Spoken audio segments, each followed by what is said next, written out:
Okay, सो हम पढ़ते हैं द रेस्पिरेटरी बैलेंस शीट। तो हम एक शीट बना रहे हैं कुल मिला के कि एक ग्लूकोज मॉलिक्यूल को हम ऑक्सीडाइज करेंगे तो कितने एटीपी बनेंगे, ठीक है। तो it is possible to make calculation of the net gain of ATP for every glucose molecule oxidise, but in reality this can remain only theoretical exercise. कुल मिला के एक थियोरेटिकल एक्सरसाइज है, प्रैक्टिकली ये पॉसिबल नहीं है।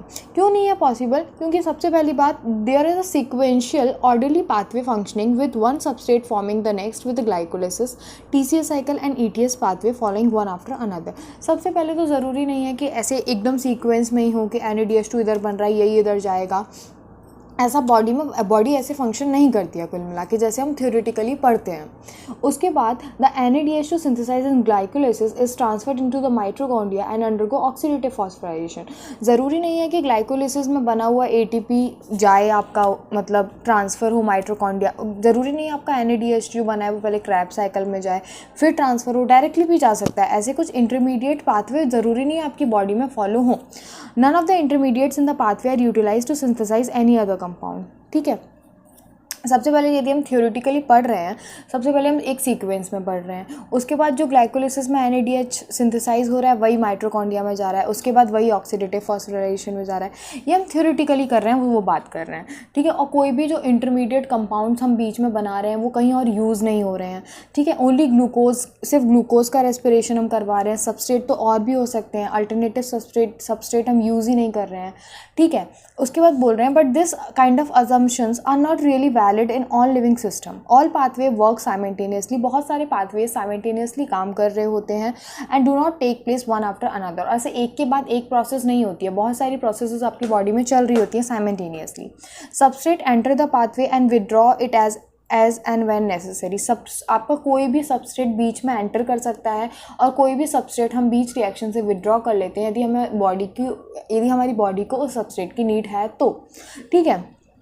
ATP is utilize as and when needed. ATP जब needed है तब हम उसको यूज़ कर रहे हैं, ठीक है। Enzymatic rates are controlled by the multiple means, yet it is very useful to do this exercise to appreciate the beauty and efficiency of living system in the extraction and storing the energy।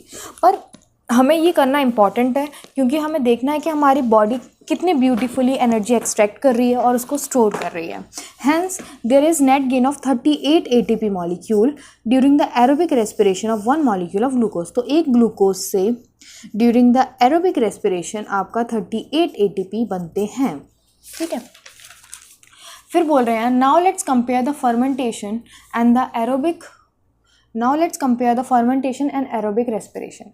Fermentation account only partial breakdown of glucose। अब ना एक तरीके से आपको difference दिया गया है aerobic और एनारोबिक रेस्पिरेशन में। फर्मेंटेशन क्या था आपका? एरोबिक रेस्पिरेशन था। तो क्या बोल रहे हैं, fermentation accounts only for partial breakdown of glucose molecule, where is aerobic respiration it is completely degraded to CO2 and H2O। एक में कंप्लीट आपका ब्रेकडाउन हो रहा है और एक में आपका इनका पार्शियल ऑक्सीडेशन हो रहा है ग्लूकोज का। In fermentation there is net gain of only 2 molecules of ATP for each. देखो फर्मेंटेशन में क्या हो रहा है, एक ग्लूकोज मॉलिक्यूल से आपका सिर्फ 2 ATP बन रहा है, ठीक है। Whereas many more molecules of ATP are generated during the aerobic respiration। अभी हमने देखा कितने ATP बन रहे हैं, 38 ATP बन रहे हैं। उसके बाद बोल रहे हैं NADH is oxidized to NAD positive rather slowly in fermentation। However, the reaction is very vigorous in the case of aerobic respiration।